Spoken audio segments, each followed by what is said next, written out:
Hi, Ganesh back here. In this video, we're going to learn what is dividend. So, dividend is the cash distribution by a company to the shareholders. So, in another word, paying a cut from the profits to the shareholders is called a dividend.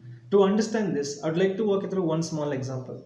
So, let's assume Domino's has started a two new business in Bangalore, and the business went skyrocket. They're making good enough profits through the sales. Now, Domino's have enough money to expand more shops or more business, but Domino's also thinking in another word, bringing more shops might be bring a new problem, which is competition within the Domino's shops. So instead of doing that, they will start focusing on the only two shops and they'll keep the profit within them.